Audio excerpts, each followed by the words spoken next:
얼굴만 보면 아 싶은 가수 출신 배우가 있습니다. 그 배우와 여자친구였던 사람이 법정에서 만났습니다. 살벌한 재회란 제목이 붙을 정도의 모습인데요. 네, 자. 오늘 오후 2시에 있었던 일입니다. 서울중앙지법의 모습인데요. 가수 출신 배우인 김현중 씨가 이렇게 법원에 출석하는 모습입니다. 네. 먼저 법원에 출석을 하면서 취재진 질문에 아무 대답도 하지 않는데요. 잠시 후 여자친구였던 A 씨가 등장을 합니다. A 씨 네. 역시 취재진의 질문에 답을 제대로 하지 않고요. 이렇게 네. 법정으로 들어갔습니다. 김현중 씨 아까 모자를 쓴 거 보니까 머리가 짧은 것 같은데 현역 군인인가요? 네, 작년에 군대를 가서요. 현재 군인이고요. 이번에 출석을 하기 위해서 휴가를 냈다고 합니다. 이렇게 법정에 출석하기 위해서 휴가를 내거나 아니면 외박을 쓰거나 아니면 점심시간에 이런 것들을 이용하는 경우들이 많습니다.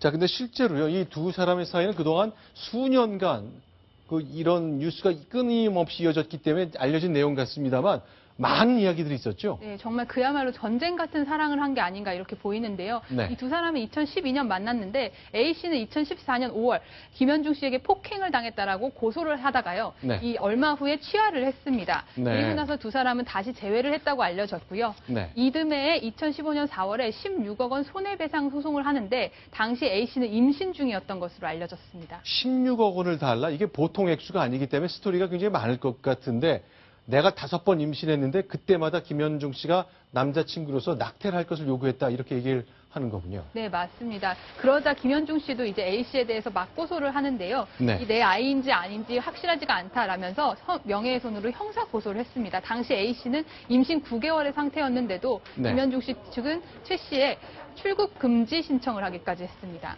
자, 그런데 일단 아이를 한 명 출산을 했는데 일단 친자 소송까지 해서 김현중 씨의 아이인 걸로 확인은 된 거죠. 네, 맞습니다. 작년에 서울대에서 이 유전자 검사를 의뢰해서 99.99% 김현중 씨의 친자인 것은 확인이 됐습니다. 네, 자 실제로 오늘 제 증인 신문도 있었다고 하는데요. 자 여성의 친구분, 대학 동기가 얘기를 했는데 이렇게 얘기를 했군요. 네. 2년 전 6월 초에 내 친구가 임신했는데 김현중이 폭행했단 말을 했고 내가 들었다는 거죠. 멍도 있었고 하혈도 했고 유산한 것 같다는 증언이 나왔습니다. 네. 이런 거 나오면요. 판사로서는 이제 굉장히 신뢰를 하고 듣게 됩니까? 네. 친구의 주장이니까 또 너무 친구 편 들어줄 수도 있는 것 같은데요. 어떻습니까? 그런데 지금 그 사건, 그러니까 이 지금 B 씨의 증언 하나만 가지고 B 씨 네. 말이 틀리다 맞다 하지는 않습니다. 네. 그 김현중 씨와 낙태한 여자친구 사이에 그동안의 모든 관계를 듣고, 네. 그 다음 이 B 씨의 증언을 갖다가 합쳐서, 네. 과연 이 B 씨가 거짓말할 동기가 있을까? 그리고 B 씨가 거짓말 한다면 왜 그랬을까? 이런 걸 모든 걸 판단한다면 하는데, 제가 지금 이 B 씨의 증언을 볼 때 네. 아주 구체적이거든요.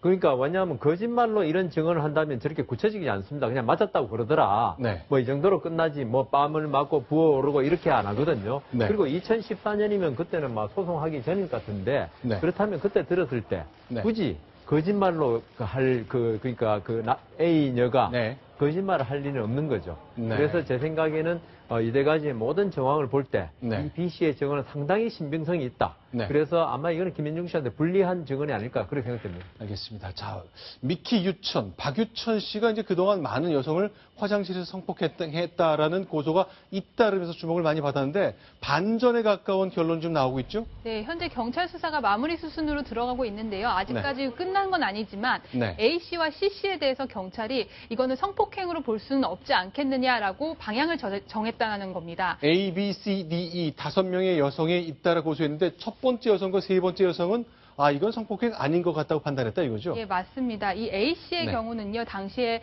그 술집에서 있었던 일이고 네. 화장실에서 있었던 일인데 그 부분에 대해서 혐의를 입증하기가 너무 어렵다. 심지어 이 속옷에서 박유천 씨 DNA가 확인이 됐지만요, 네. 이것을 성폭행으로 볼 수 있느냐 이런 문제가 나왔고요. 네. C 씨 역시 함께 박유천 씨 집에 있는 화장실에 같이 담배를 피러 들어갔다. 자기 자발적으로 들어간 거였기 때문에 그 부분에 대해서 성폭행 혐의를 적용한 거는 어렵다 이렇게 판단을 하고 있는 것으로 알려졌습니다. 그러면 이제 두 번째, 네 번째 여성 이런 분들은 아직 결론이 난 건 아니지만 일단 첫 번째, 세 번째 여성은 일단은 혐의를 입증하기 어렵다는 판단을 내렸다는 건데 이 첫 번째 여성하고는 박유천 씨가 돈 거래도 있었다는 얘기가 있다는데 확인이 된 겁니까? 현재 경찰이 이 네. 혐의를 조사하기 위해서 폭넓게 조사를 하고 있는데요. 네. 이 A 씨와 A 씨 주변 사람들이 서로 주고받은 문자 메시지들을 다 복원을 해서 분석을 하고 있는데 공통적으로 나오는 게 있습니다. 1억 원이라는 얘기입니다. 아. 1억 원이라는 말을 계속 오고 가고 있는데요. 네. 이거는 이 1억 원을 받았다 혹은 1억 원을 받기 위해서 노력을 하자 이런 이야기들이 오고 갔던 게 아니냐라고 경찰은 보고 있고요. 하지만 아직까지 이 돈이 실제 주고받았는지 실제 이 돈을 받기 위해서 협박을 했는지는 아직 드러나지 않은 상황입니다. 이렇게 돈이 만약에 오고 간 것이 확인이 된다면 검찰의 형사적 판단에도 영향을 크게 미치는 그건 겁니까? 당연하죠. 네. 왜냐하면 그 A 씨의 고소가 돈에 의해서 영향을 받았다고 볼 가능성이 많기 때문에 그런데요. 네. 그래서 저는 이 사건을 보면서 한편 변호사 업무를 하면 씁쓸한 게요. 네. 보통의 사건, 보통 사람이라면 이 정도 증거 있으면요 거의 기소가 될 가능성이 많습니다. 네. 근데 박유천 씨는 워낙 유명인이고 하니까 네. 본래 검찰이나 경찰에서 이 사람의 박유천 씨의 그 범죄를 갖다 입증을 해줘야 되거든요. 네. 그러니까 지금 말하자면 그 입증이 없기 때문에 무혐의로 될 네. 가능성이 있다는 건데 보통 사람도 이렇게 수사해줬으면 참 좋을 것 같습니다. 보통의 경우 이 정도라면 기소가 되는데. 피해자가 당했다 그러고 여러 가지 DNA 나오고 이러면요 네. 기소되기 십상입니다. 100%는 아닌데 네네. 그래서 그 유명인이든 아니든 네. 검찰이나 경찰이 어떤 피고인의 인권도 네. 고려하는 차원에서 철저히 좀 수사를 해줬으면 좋겠다는 거죠. 아마 이번 사건이 훗날 계속 있게 될 성폭행 사건의 기소 여부 처리하는 과정에 어떤 준거가 될 가능성도 있는데. 증거가 안 됩니다. 안 됩니까? 이 정도 네, 사건? 왜냐하면 좀 전에 말씀드린 대로 보통 사람들한테는 네. 잣대가 좀 다른 것 같더라고요. 네. 알겠습니다. 일단 저 법관을 지내신 분의 판단이시니까 이게 여러 가지 경험이 좀 있으실 것 같네요. 자, 이번엔 9번째 소식 보겠습니다. 정치권 얘기입니다. 야당 얘기입니다.